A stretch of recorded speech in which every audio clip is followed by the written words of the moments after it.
Municipal ఎన్నికల సందర్భంగా ఏర్పాటు చేసిన చెక్పోస్టుల దగ్గర తనిఖీలు ముమ్మరం చేశారు నిర్మల్ జిల్లా అధికారులు. ఖానాపూర్ మున్సిపల్ ఎన్నికల సమయంలో ఏర్పాటు చేసిన చెక్పోస్టు దగ్గర తనిఖీల్లో భారీగా నగదు పట్టుబడింది. నెల్లూరుకు చెందిన అఖిల్ ఎలాంటి అనుమతి పత్రాలు లేకుండా తరలిస్తున్న 6 లక్షల నగదు సీజ్ చేశారు అధికారులు. నిర్మల్ జిల్లా కనుకపూర్లో మేకలను కొనుగోలు చేసేందుకు వెళ్తున్నట్లు తెలిపాడు అఖిల్. ఆధారాలు చూపించి నగదు తీసుకువెళ్లాలన్నారు అధికారులు. ఖానాపూర్ మున్సిపల్ ఎన్నికల నియమావళి సందర్భంగా మేము బస్కాపూర్ ఖానాపూర్ చెక్పోస్ట్లో విధులు నిర్వహిస్తున్నాము.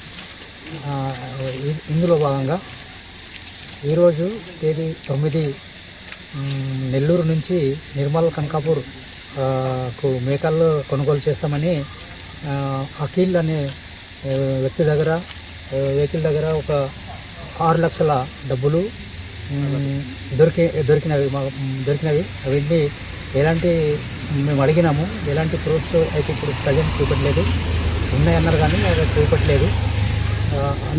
అందుకోసము మేము మా టీంలో ఇవి ప్రూఫ్ అయ్యేంత